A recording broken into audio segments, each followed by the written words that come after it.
여러분 안녕하십니까? 현실을 직시하는 방송 삼수로그입니다. 오늘은 일본이 왜 미국에 5,500억 달러라는 거금을 순순히 바쳤는지를 알아보겠습니다.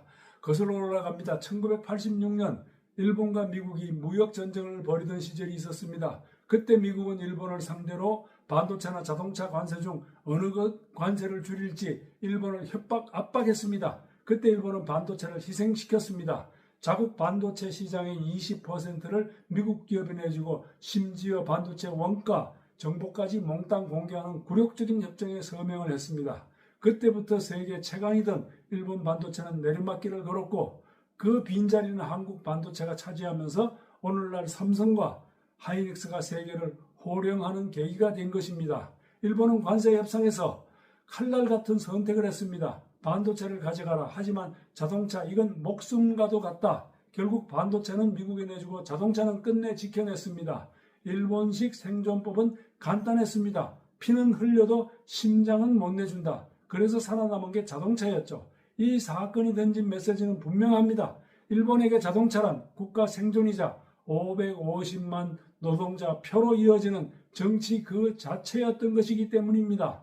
오늘날 미국과 관세 협상에서 다른 품목은 피해가 가도 자동차를 살리기 위한 철학은 계속 이어진 것입니다. 일본은 미국과의 관세 협상에서 5,500억 달러 규모의 대미 투자 패키지를 수용했습니다. 덜컥 현금으로 가져다 바친 것이 아니라 일본 국책은행과 보증기관이 동원된 대규모 금융 투자 프레임워크입니다. 구조상 미국은 정부가 프로젝트를 고르고 일본은 돈과 기술을 대는 방식이죠. 그래서 가능한 숫자였던 것입니다. 왜 이런 합의를 받아들였을까요? 첫 번째는 확실성을 사기 위해서입니다. 미국이 언제든 25% 이상 관세를 다시 들이대면 일본 자동차는 가격 경쟁에서 치명상을 입게 될 것을 두려워한 것입니다. 두 번째는 고용입니다. 일본 자동차 산업은 550만 명을 먹여 살리고 있습니다. 관세 협상 실패하면 대미 수출 감소로 일본 자동차 생산량이 줄어들면 근로자 550만 명의 고용이 위태로워지기 때문입니다. 세 번째는 안보입니다. 이번 합의엔 자동차만이 아니라 방산, 항공기, 공급망 협력까지 얹혀 있습니다. 네 번째는 이미 깔린 투자의 연장입니다. 토요타의 노스캐롤라이나 배터리 공장, 파나소닉의 캔자스 배터리 공장, 혼다와 LG의 오하이오 합작 공장까지 일본계 자본은 이미 깊숙이 미국 전기차 생태계에 들어가 있기 때문입니다. 5,500억 달러는 그 관계수로를 키우는 자금줄이기 때문입니다. 여기서 포인트는 비교입니다. 일본만 그런 게 아닙니다. 미국도 자동차 앞에서는 국가가 직접 뛰어들었습니다. 2008년 금융위기 때 GM과 크라이슬러가 휘청이자 어떻게 했습니까? 시장에 맡기라는 자유주의 원칙은 바로 휴지통으로 넣고 대신 800억 달러를 쏟아부어 자동차 산업 구제에 나섰습니다. 이건 단순한 기업 지원이 아니라 자동차가 쓰러지면 미국도 흔들린다는 국가적 선언이었죠. 그러니까 일본이 왜 반도체를 내주고 자동차를 지켰는지 이해하려면 미국이 했던 이 자동차 구제극을 같이 봐야 합니다. 그렇다면 한국은 어떨까요? 현대차와 기아는 미국 시장 점유율 11%를 확보하며 선전 중입니다. 하지만 지금 일본차는 관세 15%, 한국차는 관세가 25%, 10%더 많은 불리한 격차에 놓여 있습니다.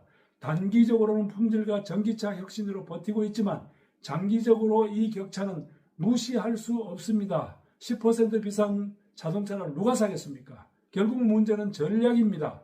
일본은 1980년대 반도체를 내줬고 2025년에 국제금융기관을 총동원했습니다. 핵심은 숫자가 아니라 구조입니다.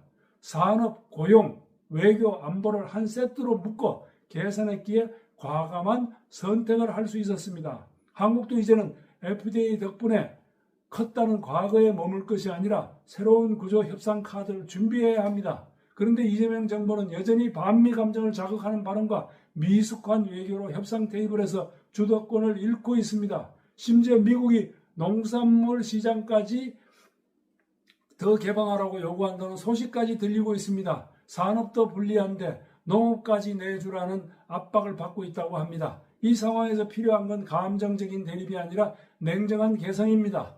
더 이상 미봉책으로 시간을 끌지 말고 필요한 조치를 취해 한미 관세 협상을 조속히 매듭지어야 합니다.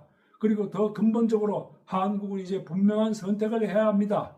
친중 친북의 낡은 노선을 버리고 미국과의 안보 동맹을 강화하겠다는 확실한 발걸음을 내디뎌야 합니다. 미국의 동북아 안보 전략에도 함께하겠다는 의지를 보여줘야 하며 그 신뢰를 관세 협상에도 분명하게 반영해야 합니다. 외교는 모호한 중립이 아니라 분명한 선택입니다. 국민의 일자리와 산업 그리고 국가 안보를 위해 한국은 더 이상 머뭇거려서는 안 되는 것입니다. 오늘은 여기까지입니다. 구독, 좋아요는 큰 힘이 됩니다.